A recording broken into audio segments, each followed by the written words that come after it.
God's timing is never off, though from where we stand it can feel like heaven is silent, like the clock has stopped, and like prayers are piling up without answers. We often measure life in minutes, hours, and days, but God measures in seasons, in growth, in preparation, and in purpose. What feels late to us is right on schedule to Him, because He is not governed by our impatience or deadlines. He sees the end from the beginning and the middle in between, so when He allows us to wait, it is never wasted time. Waiting builds patience, strengthens faith, and reveals what we truly depend on. If everything happened instantly, we would never develop endurance. We would never learn to trust, and we would never see His hand working beyond our control.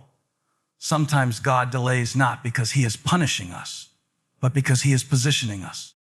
He is making sure that the pieces line up, that the right people are in place, that the environment is ready, and that we ourselves are mature enough to handle what He is about to give. Think of how often we have wanted something too soon, and if we had received it, it would have crushed us instead of blessed us. God's timing spares us from burdens we are not yet equipped to carry, and it protects us from doors that might have looked appealing, but would have led to disappointment. When the breakthrough seems delayed, it is not denial, it is divine orchestration, because God never shows up early and He never shows up late. He arrives at the exact moment His purpose demands. Our problem is that we confuse silence with absence, but silence is often preparation. Just as a seed grows unseen beneath the soil before it breaks through the surface, so God is working in the unseen long before we witness the manifestation. We might be restless, anxious, and tempted to take shortcuts, but shortcuts often lead to setbacks. If Abraham and Sarah had waited fully on God's timing, they would have avoided the pain that came with trying to rush His promise. But even in their mistakes, God proved that His timing was still intact, because what He promises cannot be canceled by human error. In our lives, we must come to the point where we trust that if it hasn't happened yet, it is because the season has not arrived. And when the season comes, nothing will be able to stop it. Sometimes He holds back because He knows we would give credit to ourselves or to others. But when He does it in His timing, there will be no question who deserves the glory. His timing teaches us dependence. It humbles our pride, and it shapes us into people who can carry the blessing without letting it destroy us. Think of Joseph, who was given a dream as a teenager, but had to wait through betrayal, slavery, and prison before stepping into the palace. If he had rushed the process, he would not have had the wisdom, the resilience, or the perspective to handle the responsibility of saving a nation. God's timing is a refining process, and though it feels uncomfortable, it is necessary. The delay is not a denial, it is development. And in that development, God is aligning everything so that when the promise comes, it will not just come, it will last. What you thought was a setback may actually be God's setup, because He is arranging things beyond what you can see.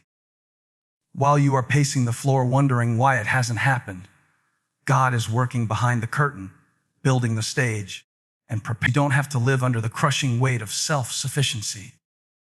You don't have to manipulate outcomes, compete endlessly, or strive in anxiety trying to make everything happen by yourself.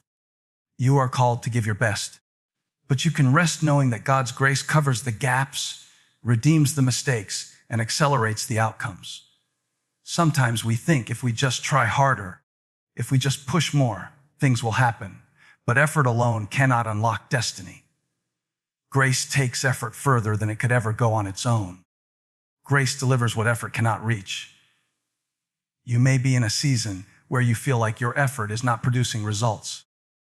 Like you are sowing and sowing without seeing the harvest, but don't stop.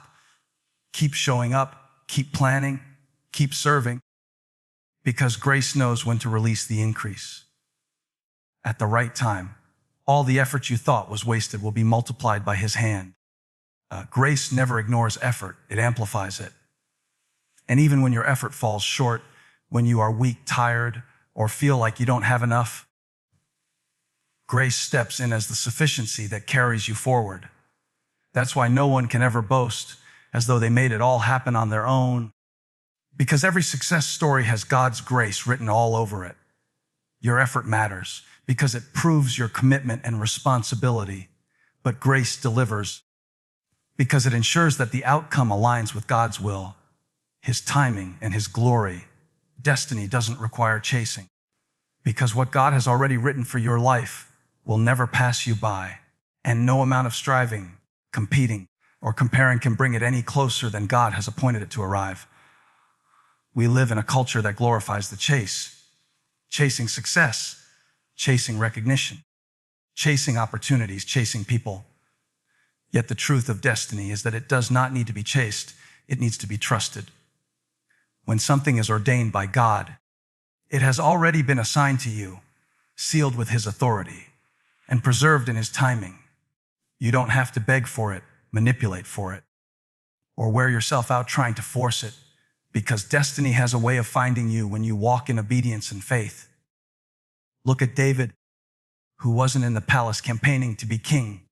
He was in the fields tending sheep, doing what seemed small and unnoticed. He wasn't chasing destiny. Destiny came looking for him when the prophet showed up with oil in his hand. That moment reminds us that you don't have to chase positions, people, or platforms, because if it is God's will, it will find you even in hidden places.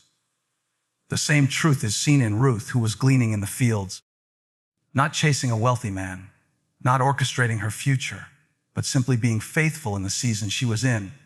And destiny met her in the form of Boaz, aligning her life with a lineage that would lead to the birth of kings.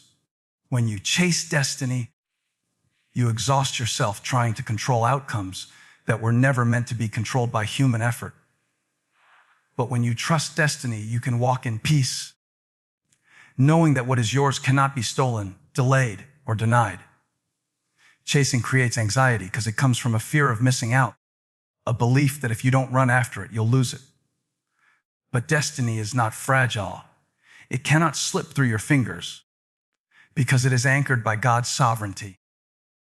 You don't have to chase opportunities because opportunities that belong to you are already on a collision course with your path.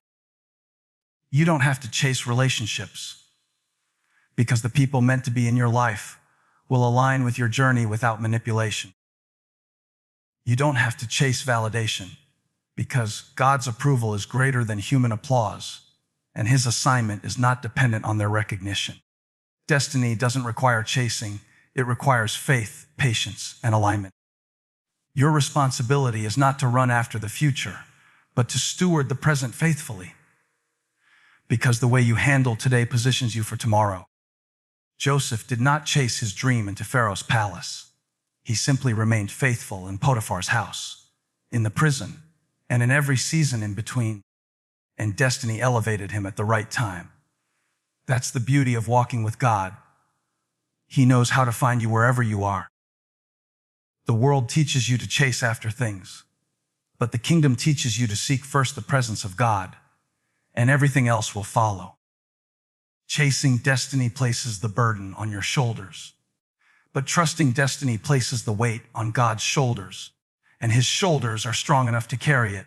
Chasing says, I must make it happen, but faith says, if God spoke it, He will bring it to pass. When you stop chasing, you start resting in the truth that destiny cannot miss its appointment with you. Sometimes the chase is what delays people, because in running after what they think they need, they miss what God has actually prepared. The harder you chase, the more you risk forcing doors that God has closed or settling for something beneath your calling. But when you stand still and trust, you allow the right doors to open at the right time. Destiny doesn't require chasing because it is not earned, it is received. It is not a prize for those who run the fastest. It is a gift from the one who knows the path you were designed to walk. That doesn't mean you sit back passively doing nothing. It means you walk in obedience, do what God has called you to today, and let Him orchestrate the moments that lead you into tomorrow. Chasing destiny is like chasing the wind. You exhaust yourself, but never grasp it fully. Trusting destiny is like planting seeds. You may not see the harvest immediately, but you can be certain it will grow in season. When you stop chasing, you start trusting that God knows how to send the right people, the right opportunities, the right breakthroughs, and the right timing into your life without you having to compromise your peace to obtain it. Destiny has your name on it, and what has your name on it will never fit someone else, no matter how hard they try to take it. You don't need to chase because destiny will recognize you when the time comes. The anointing on your life, the calling on your spirit, the grace on your steps, all of it testifies that you are already chosen, and what is chosen cannot be erased. Destiny doesn't require chasing because you are not the author of your story. God is. And when He writes it, He ensures that every chapter leads you exactly where you are supposed to be. Peace is the proof of God's plan, because when something is truly from Him, it carries a stillness and assurance that cannot be manufactured by circumstances or shaken by uncertainty. Peace is not the absence of problems, but the presence of confidence that even in the midst of storms, God is in control and His hand is guiding every step. Many times we try to measure whether something is right for us by how it looks on the outside. Does it seem successful? Does it make sense? Does it line up with what others expect? But appearances can be deceiving, while peace is never counterfeit. When God is leading you, His plan is accompanied by a deep inner calm that surpasses understanding, a confirmation that quiets the noise of doubt and settles your spirit even when logic cannot explain it. You may not know every detail of the journey, but you know without a shadow of a doubt that you are in the right place at the right time, because peace is resting on your decision. On the other hand, when something is not aligned with God's plan, it often carries confusion, restlessness, and unease. No matter how appealing it may look, or how hard you try to force it to work, there is a lack of peace that becomes a warning sign in your spirit. God is not the author of confusion, and He does not lead through constant turmoil. So when His hand is on something, the evidence is peace. Peace does not mean everything will be easy, but it means that even when challenges arise, you are not consumed by fear or regret, because your spirit knows this is the path He has chosen. Peace is the anchor that holds you steady when everything around you is shifting, and it is the compass that directs you when the way ahead seems unclear. Think about Jesus sleeping in the boat while the storm raged around Him. The disciples were panicking, but He was at rest, because peace is rooted not in the absence of waves, but in the presence of trust. When your steps are ordered by God, that same peace will guard you, enabling you to stand firm in the middle of chaos, because you are confident that His plan is unfolding, even if you cannot see the full picture yet. Too often we chase opportunities that glitter, but do not give peace. And then we wonder why we feel drained, anxious, or unsettled after obtaining them. Peace is God's way of protecting you from paths that may look good, but are not good for you. His peace is like a divine filter that separates what is temporary from what is eternal, what is self-driven from what is spirit-led. That is why you can be in a situation that looks small, overlooked, or unimpressive to others, yet feel a profound peace that assures you this is exactly where you are supposed to be. Peace is not about the size of the platform. It is about the certainty of God's presence. Even when you face decisions, peace will confirm God's plan in ways that external signs cannot. Doors may open, opportunities may come, but not every open door is from God. The real test is not simply whether the door opens, but whether your spirit has peace about walking through it. When the peace of God rules in your heart, you can discern between distractions that pull you away and directions that lead you forward. Peace is the mark of His plan because His Spirit lives within you, and the Spirit produces peace as evidence of alignment with God's will. You do not have to chase endless confirmations from people when you already have the inner witness of peace that surpasses all understanding. Peace is God's language of assurance, telling you, this is the way, walk in it. Even when the path demands sacrifice, peace will keep you grounded. Even when it stretches your faith, peace will hold you steady. Even when you cannot see the outcome, peace will remind you that God already has it covered. Peace is the companion of obedience, because when you surrender to God's plan, you release the burden of trying to control everything, and in exchange, He fills you with peace. The reason peace is the proof of God's plan is that His plan is never meant to drain you with constant fear or confusion. It is meant to grow you in trust, strengthen you in faith, and bring glory to Him. Whenever you find yourself striving, forcing, or exhausting yourself just to make something work, it may be a sign that you are pushing outside His plan. But when you are walking in His will, even when it is hard work, there will be a peace that sustains you because you are flowing with His grace instead of fighting against it. Peace is the signal that God is in it, and when you have His peace, you do not have to justify it to anyone else because your spirit knows.